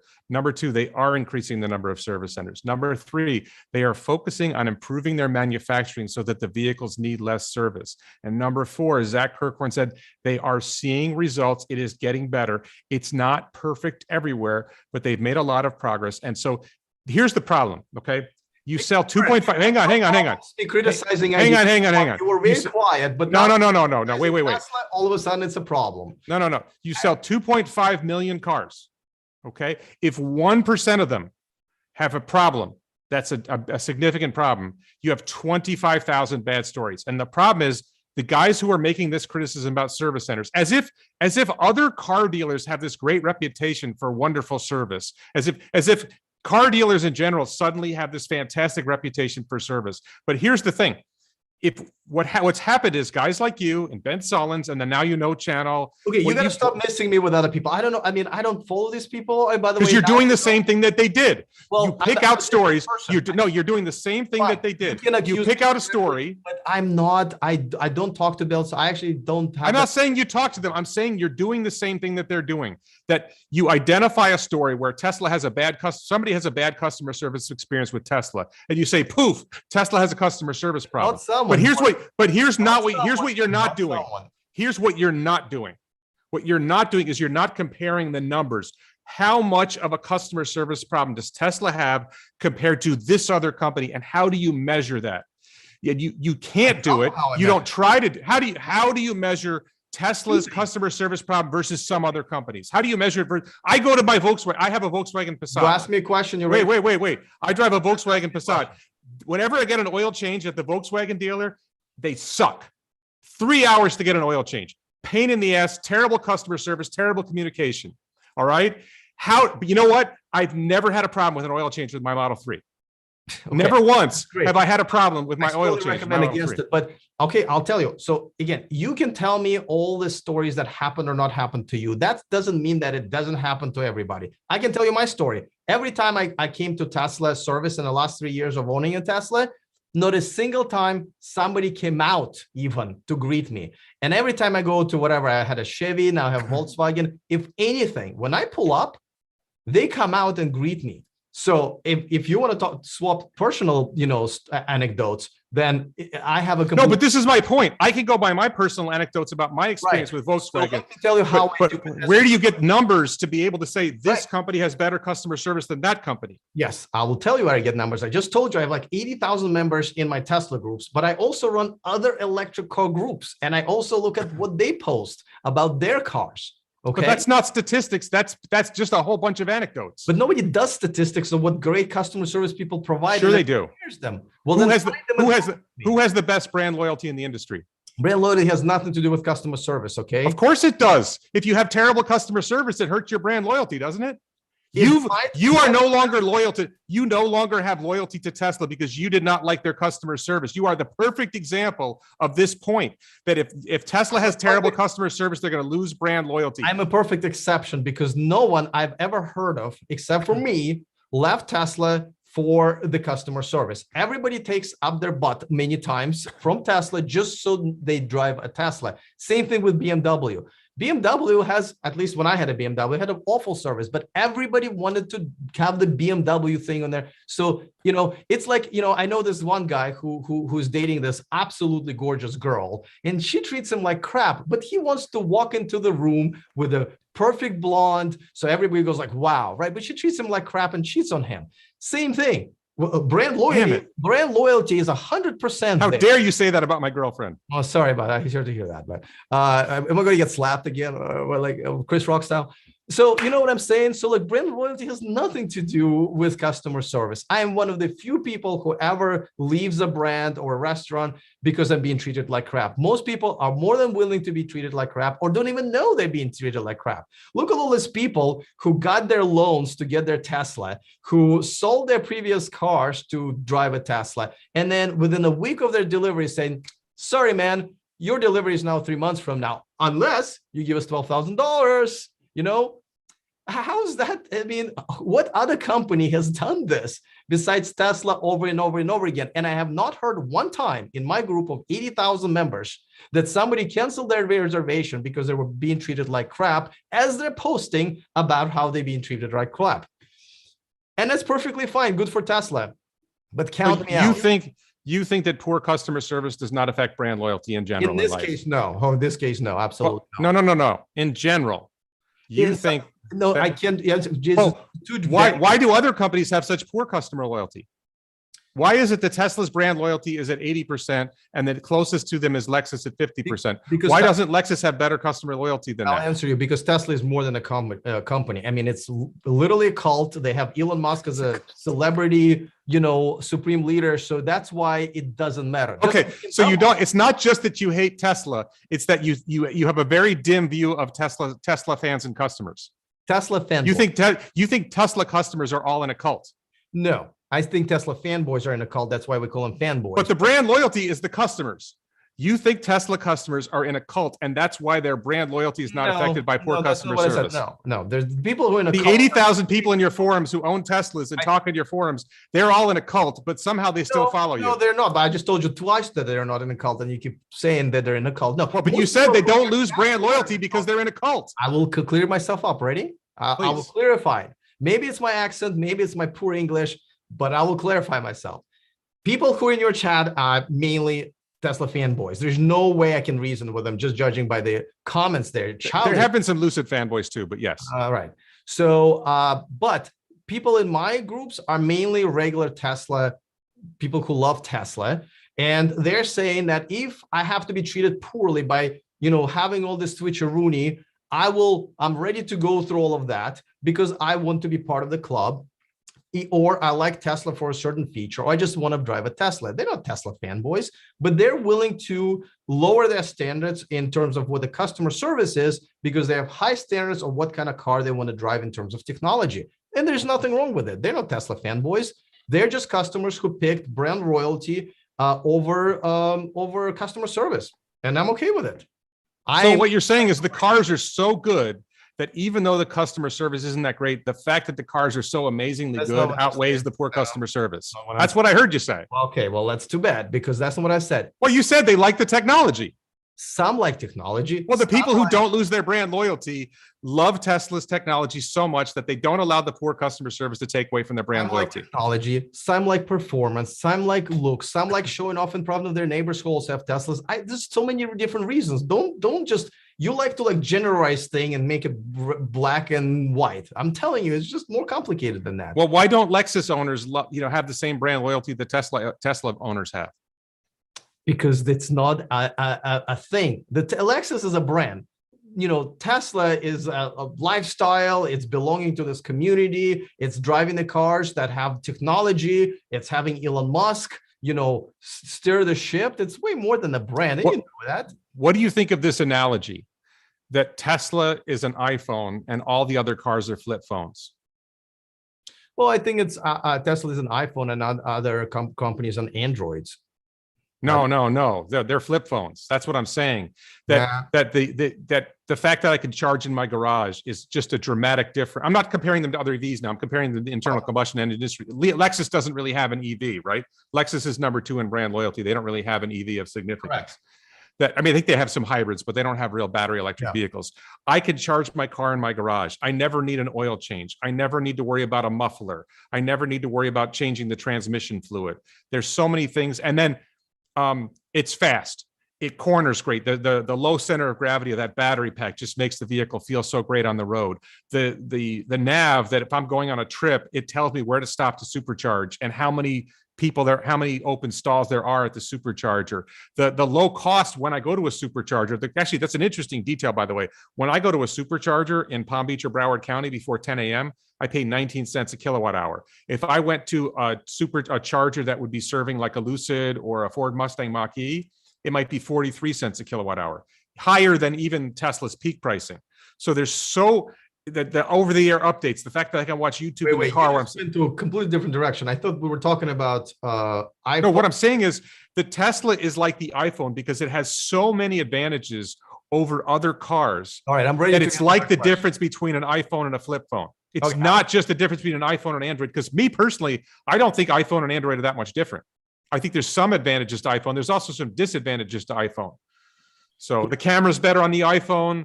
The what do you call it? The iMessage feature on the iPhone is like this walled garden that sucks, that you sort of traps people in. But let's not start a different conversation. I'm ready to answer your question. Okay. Sure. So you're comparing Tesla to the rest of the gas-powered vehicles, whether it's like an iPhone compared to a flip phone. I would say yes, with an asterisk. There's one thing that gas-powered cars still do better than all electric cars, which is refuel. So that's something that hasn't. Nope. I'm going to disagree with you. On a long drive, they have a refueling advantage. Yeah. On a day-to-day basis, correct, my car has a refueling advantage over the gas cars. That's the asterisk. Yes. So yes, we agree on that.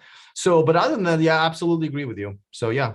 Okay. And I just want to say my own experience on long drives, and my Volkswagen Passat will go like 600 or 700 miles on the highway, just to be clear. So the problem is that after I go 200 miles, if I drive for 3 hours, I would need to stop and take a. Maybe you're a guy who could power through and you could drive 8 hours straight without stopping. Because theoretically you could do that in my Passat. You could just go 8 hours nonstop because it'll go 600-700 miles easy.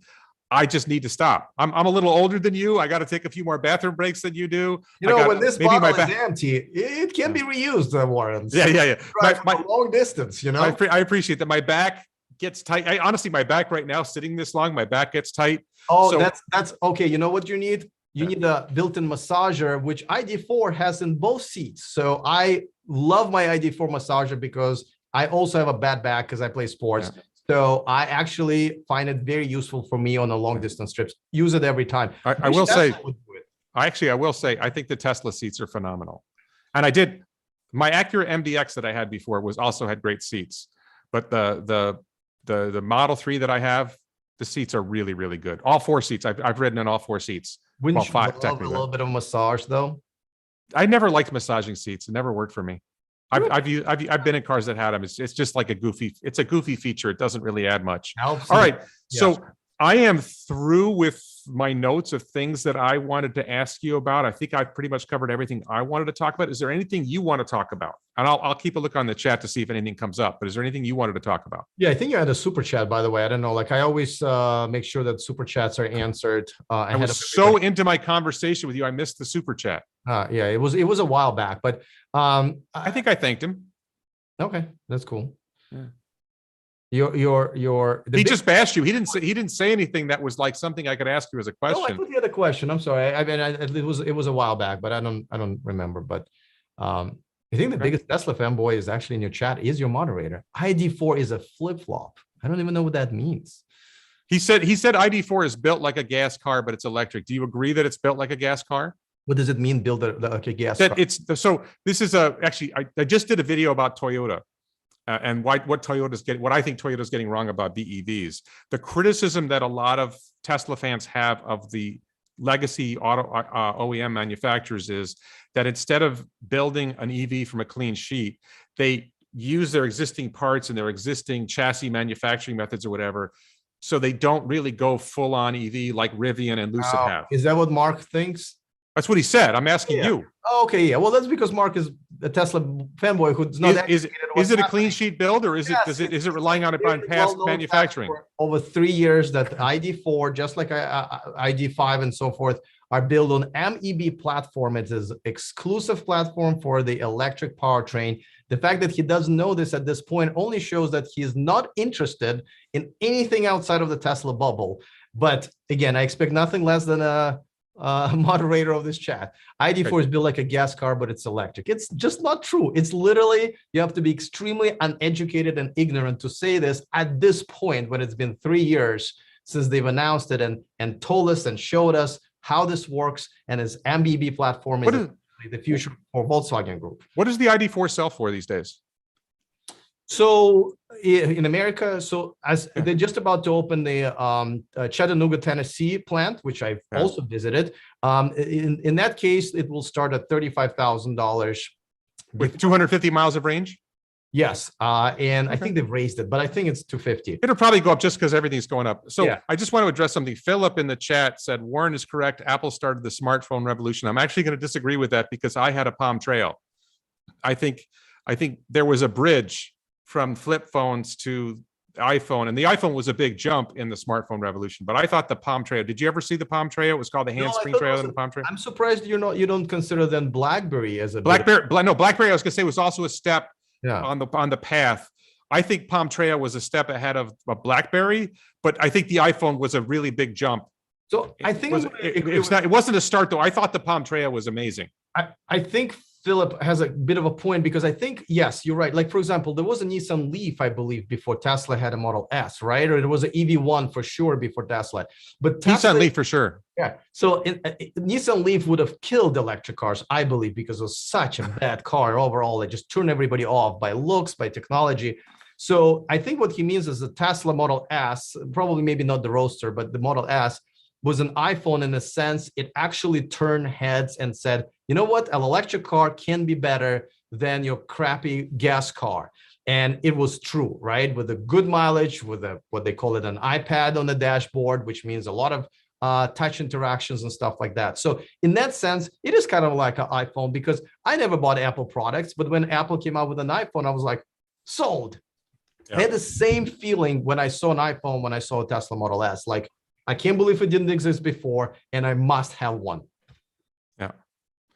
I think the other thing I would say that distinguishes Tesla, it's not just that the Model S, the original Model S, was so radically different. It's that the flip phone industry had kind of ossified, and there wasn't a lot of innovation in flip phones. There was BlackBerry, there was Treo, but there wasn't a lot of innovation in the flip phone industry. They were still pretty successful. And iPhone came along, and iPhone was radically different. And then iPhone dramatically, the rate of innovation in smartphones accelerated, where the flip phones just sort of died out. And Tesla has rapidly innovated in the EV space. And this is actually, I'm going to ask you what you think of this. What I see in Tesla is the rapid innovation, the like insane innovating with extreme urgency is the way Elon described it when he was talking about SpaceX, actually. But the need to innovate with extreme urgency, they are innovating so fast. The the redesign of Model Y to have front and rear castings and structural pack is such a major advance in the manufacturing of an EV. The 4680 cell is such a major advance in battery technology. They are innovating in so many different ways and so many different levels to take EVs to make them so much better than gasoline cars. And that is something, do you see anybody else in the EV space who's innovating in so many different ways and so many different areas and so fast? And so, I mean, maybe you don't agree that it's amazing, but do you see anybody else who's innovating like Tesla's innovating? And do you agree that they're innovating rapidly? Absolutely. Now, it is a little bit more difficult for them to innovate now because they're just becoming a bigger company. Bigger companies are difficult to innovate, where startups have a little bit more wiggle room, right? Where we talked with like about Lucid and especially Asian Chinese companies like XPeng and NIO. And but Tesla definitely innovates more than anybody else. And I think there are others that innovate a little by little. But yeah, definitely nothing compared to Tesla. Like, for example, I'll give you an example. So Mercedes innovated something. I don't know if it's innovation. It is to me that they basically said, okay, we're going to start making level 3, very limited level 3 self-driving tech. And when you have our level 3 tech engaged, if you get in a car accident, we're going to take the legal responsibility. I don't know if you call it the innovation, but it's definitely something that I want, and they're first to market with it, right? So this is what I want automotive companies to do for me as a consumer. So I don't know if you call it innovation, but some, here and there. Well, let me address that. Let me address that because I'm an attorney and I was a car accident lawyer, and I was both a car accident lawyer representing all state customers as a defense lawyer, and then I was a plaintiff's lawyer effectively suing insurance companies. So much, Warren, by the way. Oh yeah.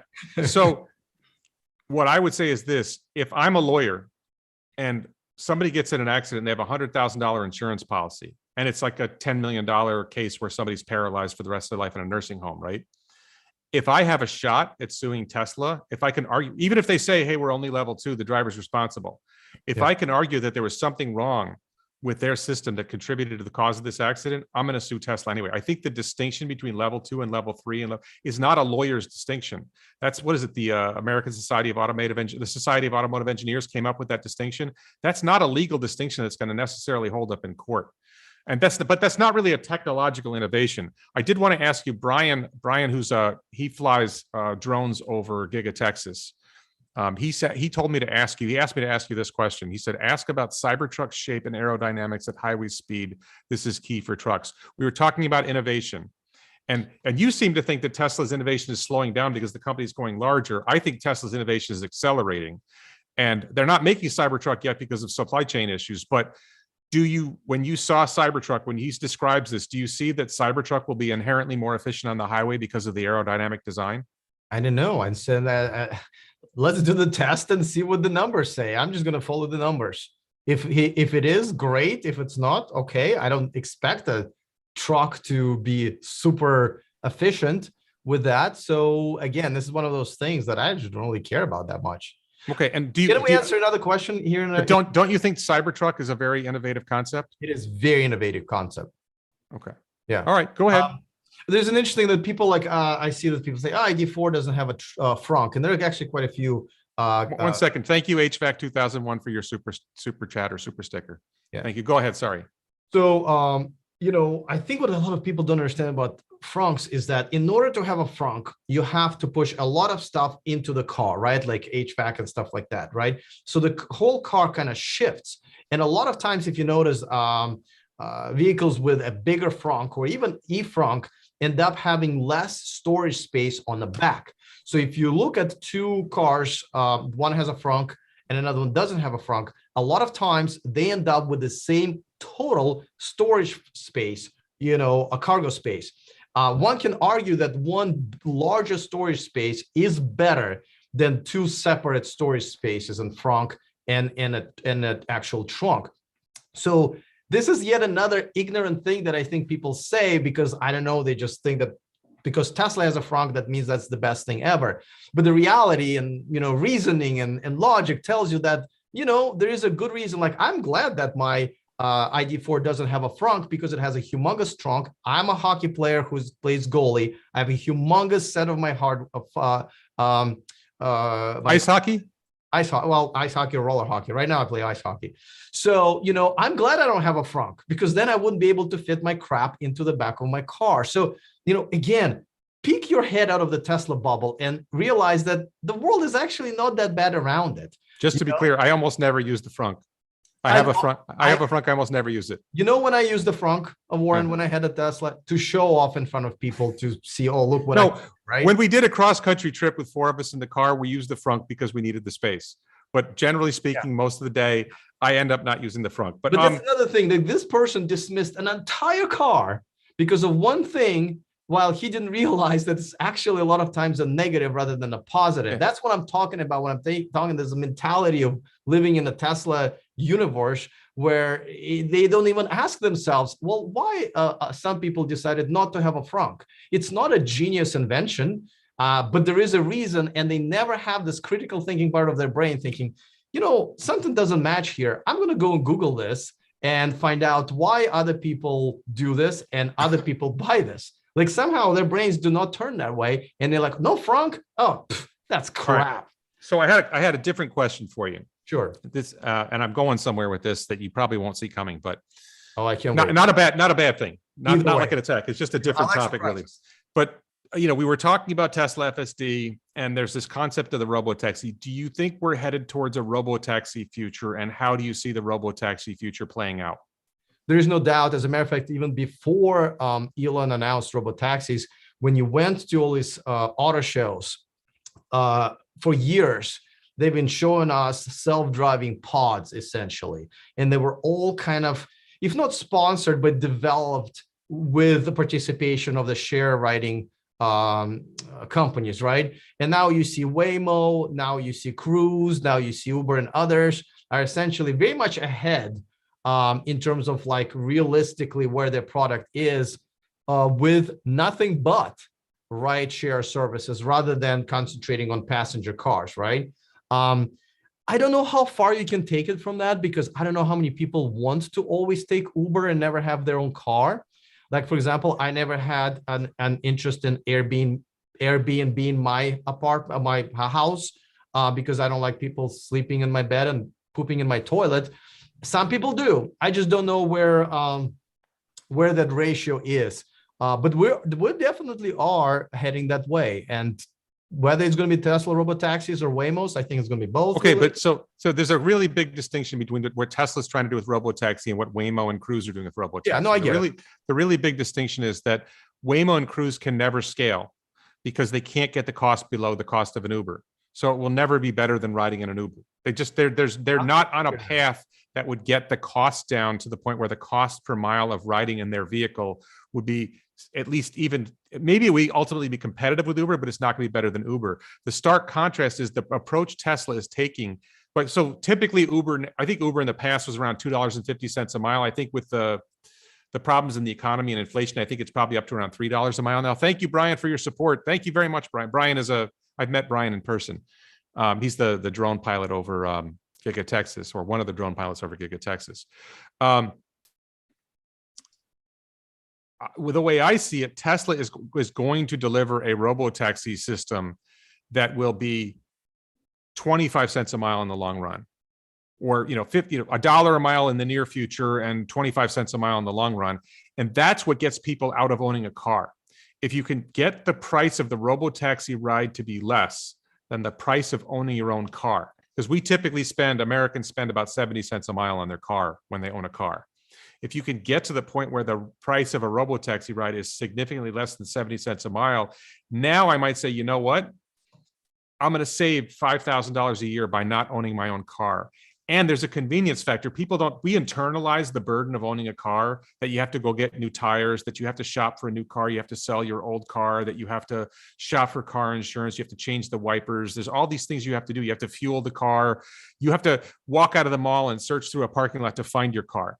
In a robotaxi world, all that stuff's out of the way. The car drops you off at the front, picks you up. You never have to deal with any of the maintenance issues, and you save $5,000 a year. That's a future I see for robotaxi. You don't see it that way? Honestly, I don't really, I feel like these are the things that are so far in the future, and there will be so many different changes and companies and innovations. Then by then, what we know now will be a moot point and things will be just different. Could be. Well, you just have to understand that other companies are not sitting on their butts. Well, how far in the future do you think it happens? I mean, does it make sense, first of all, that if you could deliver robo-taxi rides for, say, 25 cents a mile and owning a car cost you 70 cents a mile, that people will stop owning cars, and that a lot of people will shift to riding in robo-taxis? I think part of the flaw maybe potentially in your argument is that you think that people make best financial decisions for themselves. They don't. It doesn't have to be everyone. It just has to be that it starts to happen and people realize it and people start following it. Let me give you a good example of me, how I, as a customer, became a very basic customer that I'm almost embarrassed of. So this past, whatever, Black Friday, Uber popped. I have Uber and Lyft, right? Because I travel a lot. So Uber popped this thing, said, hey, for $50, we can make you like, it's almost like it was a Prime membership with Amazon. Only for $50, you'll have 5% off on our rides. It's going to be, you're going to wait less and you're going to have discounts for Uber Eats. And I was like, you know what? Why not? And then as I started using it, I always did Uber, Lyft and see which one is cheaper. Well, a few times that Uber, I chose Uber because their wait time was less. Because of that, I stopped checking Lyft at all. Now, Lyft can be much cheaper for me right now. But when I'm at the airport and I just want to get freaking home after a 20 hour plane ride with people crying in my face, children crying, I don't care. So Lyft might be free at that time. I will never know because I'm no longer using their app as much, because Uber had that one moment when they got me by my balls a little bit, and now I'm theirs. So what I'm saying is, that's kind of like Amazon Prime in a sense. Right, you just exactly. shop on Amazon because you got Prime. Realize that their products are twice as expensive if they would have gotten to Walmart and bought the same thing, right? Yeah. So it's hard to answer these general questions about the future because, like I said, this guy didn't see COVID coming. This guy didn't see Ukrainian invasion coming. So I'm out as far as predictions are concerned. Okay, let me go a little further with this. All right. Let's suppose it happens. Okay, let's suppose we do enter a robo-taxi world where we do have a fleet of, there's fleets of robo-taxis out there that are basically replacing Ubers at much lower cost, and supply and demand, if the price is lower, the demand's going to increase. Okay. At Autonomy Day, Elon talked about this robo-taxi world. And one of the things he mentioned was that, and I think this is roughly accurate, that about 80% of the trips that are happening out there are one person going from point A to point B. And that includes the trips where there's an Uber driver taking somebody from point A to point B, because really it's just the one person who's going somewhere and the Uber driver is just getting them there. So I formed the theory. And you believe that? It's when you're out on the road, a lot of the cars have only one person in them. Me and you who have no kids and no wives, but people who have children and have girlfriends and wives, sounds really incorrect. When you're driving in rush hour, a lot of the cars on the road have only one person in them. Call it 60%. I don't care. In the morning in your neighborhood, I dare you that most of half of the people on the road are dropping off their kids at school, right? Isn't it? Okay. No, I think we're having fewer kids. But anyway, here's the point here's the point where I was going with this. Let's suppose it's true that a large share of the trips are one person going from point A to point B. Doesn't have to be all of them, but a really substantial portion are one person going from point A to point B. I formed the opinion that in that world, an optimal robo-taxi system would include a single passenger vehicle, and that a properly designed single passenger vehicle would have to be more efficient than a 5-passenger vehicle. That you would be able to get the weight down, you'd be able to get the cost of manufacturing down, the amortization of the vehicle's cost over miles driven would be a lot lower. It would need fewer batteries so you could make more of them.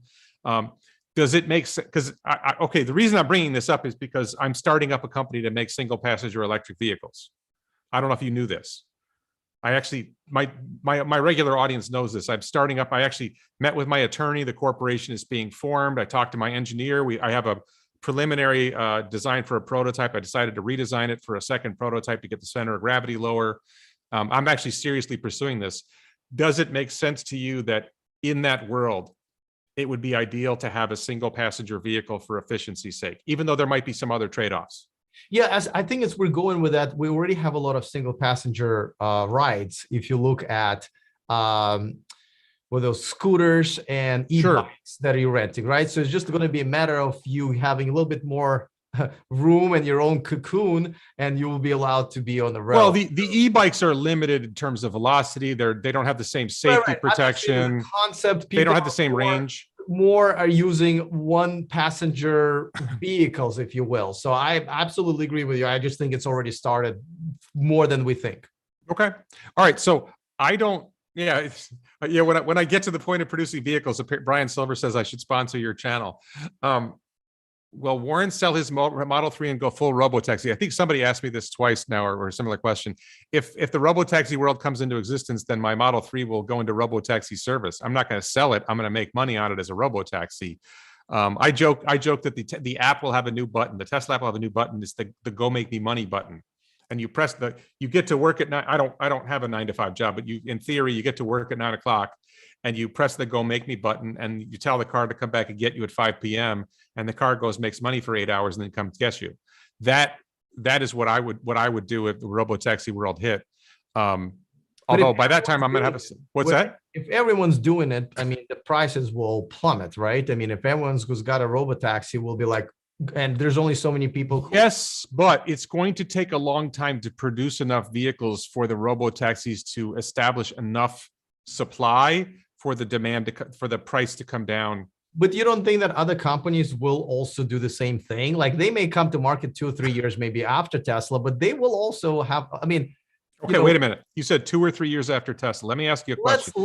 Wait. You're familiar with SpaceX, right? Yeah. Okay, so December 2015, SpaceX lands their first orbital rocket booster. It's been 6 years. Tell me somebody else has even tried to propulsively land an orbital rocket booster. I think those are very different industries with way less players in it. Automotive industry has way more players, and it's much cheaper to have an automotive company than launching rockets into the space. So I think the comparison maybe is not. I don't think this is about car companies. This is about the artificial intelligence and the data and the various things that Tesla's doing. I think Tesla, here's one scenario, okay? Let's suppose Tesla delivers FSD and develops a robotaxi network. And you think you might be number 2 in this market.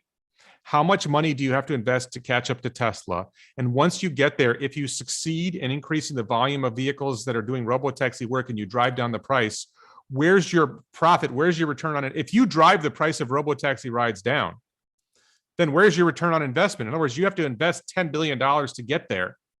And then by doing so, you've driven the price of the robotaxi rides down. And then Tesla just lowers their prices because they've got a better cost method than you do. It may be the reason that no one else is landing orbital rocket boosters is because it's not cost effective to do the research to get there, because SpaceX is so far ahead of you. And the same thing is true of Tesla. They may just get to the point where they're just so much better than everybody else that it doesn't make sense to even try to compete, because you won't make your return on investment when you do it. So first of all, I'm still not buying your analogy, so I'm not going to comment on that with SpaceX. But like, for example, again, Tesla might be first to the market, but also don't forget Waymo and Cruise and others. It's not like they're going to have to start over. They'll have to spend another, $500 million. They can't get the cost down. But so here's the thing. I think actually it will be Waymo and Cruise and other companies who will get to the market, but much more limited, because Tesla solves a gigantic problem of cars just driving everywhere, no matter what. Waymo, for example, in San Francisco and Portland and stuff like that, people in San Francisco don't go outside of San Francisco. So Waymo, that's geofenced to San Francisco, will do amazing, except for they will have to pay their drivers. And I think they will be first to market just because they're solving a problem, which I think is kind of almost cheating with HD maps. So they will be first to market. And then Tesla comes in, and it will be Tesla who will be actually catching up. And we will find out whether people do care about the geofenced services. Have you ridden Waymo? Huh? Have you ridden a Waymo? No. Okay, so we went to Arizona. When we did our cross-country drive, we stopped in, I think it's Chandler, Arizona, outside of Phoenix. And Omar took the car he was selling to me, and we picked up a Waymo at some location, and we took it to this other location, not knowing in advance what was likely to happen. And the Model 3 took a better route. The Waymo took this bizarre, like, instead of making a left turn, it made 3 right turns, took it way out of the way. And when we got to the location, the Model 3 drove into the parking lot. The Waymo stopped in the middle of the road for us to get out. Not even on the side of the road, stopped in the middle of the road. Yeah, but Waymo was And better and without and the driver Waymo, in it, right? Waymo's interior sucked. Well, but now they have iPace, so it doesn't really matter. But what if that's a cheap shot? Come on, man. Is it? It was like a Plymouth, whatever. Yeah, but now it's iPace, so that's not going to be a big difference. But what I'm saying is that the Waymo has no driver behind the wheel. Tesla's full self-driving right now has a driver, so Tesla will probably have to catch up to Waymo because again, Tesla's solving much bigger and tougher problem. Waymo and Cruise are almost cheating, saying, "Oh, we're going to make it work 100%, but only in this area." So we will find out whether or not that is a better business proposition than Tesla's. It's definitely better technological and technology proposition. Tesla is definitely correct there. But there might be that, all these areas, people don't want to leave them that much. And as long as you geofence your Waymo and you're first to market, there's nobody inside of the, Jaguar I-Pace cars that are way better than, that the Model 3 inside, people will find them more attractive. And I don't think me and you will be able to guess it unless it's actually happening, because it's going to be such a new trend. Why do you think the I-Pace is better than the Tesla Model? Wait, first of all, which Tesla are you comparing it to, and why Model is it 3, better? I just said Model 3, but I mean, why a Jaguar, a luxury car? How much does an I-Pace cost? Huh? How much does an I-Pace cost? I don't know, 40, 50 or 50,000 or so. I mean, Really? But no, a Jaguar is a luxury car, and it's been like this for a while. It's their thing, actually. So yes, their interior is going to be better than Tesla's, which is okay, by the way. This is okay. When I take an Uber, I care very little about the interior as long as they have. Just, Google says that the starting price is $70,000, and that's for 234 miles of range. Says 200 for a Jaguar I-Pace. Yeah, it's according to Car and Driver. I think it's $69,900 starting price for a Jaguar I-Pace, and it has 234 miles of range. I shop for one, and it weighs 4,800 pounds. I don't care how much it weighs, but I know that you can get one for 45 to 50,000 brand new. I'm looking on Jaguar's website, starting at 69,200. Listen, I'm telling you what I literally, when I talked to Jaguar dealerships a couple of years ago before getting an ID4, that's what the price always been. They give you discounts because they're dealerships. And I'm not even counting the, by the way, $7,500 tax credit here in the US. Like after that, it becomes, definitely under 50, but they're not that expensive. Doesn't really matter. If we're comparing one to another, Jaguar's interior is just better. And I still think it's a moot point as far as what you want out of your robotaxi, really. Okay. All right. So I don't have anything else that I need to talk about. Is there anything else on your mind? We're almost at 2 hours. So I think, unless you want to take a couple of extra. I think we can wrap up. Yeah, I think so. Yeah. I mean, I gotta change into a different pink shirt, all right, really, I'm gonna, first of all, I want Alex, I'm gonna say one thing at the end, and then I'm gonna end the YouTube stream. Okay. First of all, I want to thank you, Alex, for coming on. You suggested it. I thought this was a great conversation. I know the chat was a little hostile, but I really enjoyed this conversation. I thought we did better. You and I had a better and more engaging and maybe less hostile conversation than we did last time, and I really enjoyed this. So anything you want to say before I close? I honestly enjoyed both of our conversations. I think a healthy debate, civilized debate, when nobody calls anybody idiots, is actually good. I enjoy them equally. I hope we do one more. I hope your audience maybe catches up as well and maybe becomes a little bit more, educated and civilized. But you can't have everything. I enjoyed this. I hope we do it again. Okay, great. So I'm just going to say this at the end, and then I'm going to end the stream. This is just one of those things that a YouTuber does. If you like this video, please check out my other videos. Please consider supporting this channel on my Locals platform, where I do a lot of exclusive content for supporters, on Patreon as a YouTube channel member.